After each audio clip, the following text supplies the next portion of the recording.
दोस्तों, इस कायनात का हर एक जर्रा अल्लाह ताला की अजीम कुदरत की निशानी है और सूरज भी उसी में से एक है। सूरज हमारी जिंदगी का एक अहम हिस्सा है, लेकिन हम सूरज के बारे में शायद इतना जानते नहीं हैं। सूरज अंदर से कैसा दिखता है? क्या इसके अंदर आग लगी हुई है? अगर हम सूरज पर चले गए तो क्या होगा? और अगर सूरज पर पानी गिर जाए तो फिर क्या होगा? इन सब इंटरेस्टिंग सवालात के जवाब आपको इस वीडियो में मिलेंगे।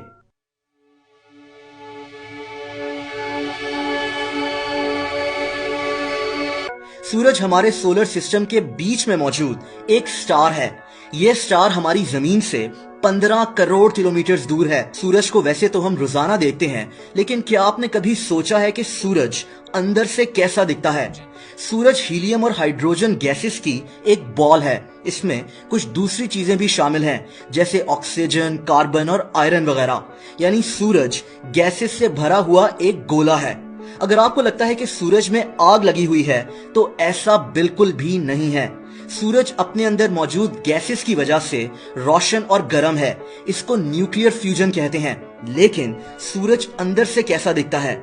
सूरज के 6 हिस्से होते हैं। सबसे पहले हिस्से यानी लेयर को कोरोना कहते हैं। इसके बाद जो हिस्सा आता है इसको क्रोमोस्फेयर, और उसके बाद सूरज का तीसरा हिस्सा जिसे फोटोस्फेयर कहते हैं। ये दरअसल वो हिस्सा है जो हमें जमीन से नजर आता है।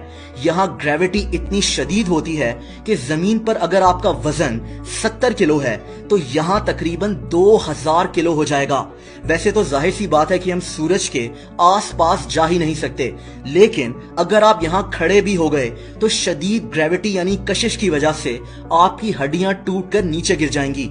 इस हिस्से के बाद सूरज का चौथा हिस्सा आता है जिसे कन्वेक्टिव जोन कहते हैं। ये 20 लाख डिग्री सेल्सियस गर्म होता है। इसके बाद रेडिएटिव जोन आता है। सूरज के इस हिस्से में बिल्कुल अंधेरा होता है और फिर सूरज का सेंटर आ जाता है जिसे कोर कहते हैं। यह हिस्सा 1.5 करोड़ डिग्री सेल्सियस गर्म होता है और यह हमारी कायनात की शायद सबसे गर्म जगह है। अब एक और इंटरेस्टिंग सवाल कि अगर सूरज पर पानी गिर जाए तो क्या होगा?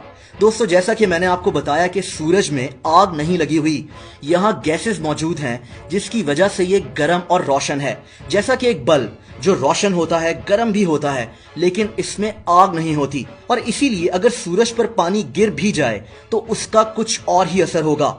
अगर सूरज के हर तरफ पानी गिर जाए तो सूरज ठंडा होने के बजाय और ज्यादा गर्म और 6 गुना ज्यादा रोशन हो जाएगा। इसकी वजह पानी में मौजूद वेपर्स हैं जिनमें हाइड्रोजन और ऑक्सीजन होती हैं। जब ये गैसेस भी सूरज में शामिल हो जाएंगी तो सूरज जैसे गैस के गोले को और ज्यादा ताकत मिल जाएगी।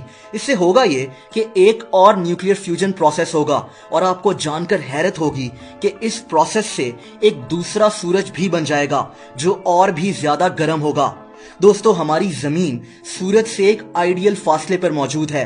जमीन सूरज से बिल्कुल आइडियल रोशनी और हीट भी लेती है।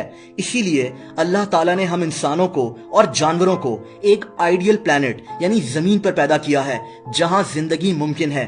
बेशक ये अल्लाह ताला की अजीम कुदरत की एक निशानी है।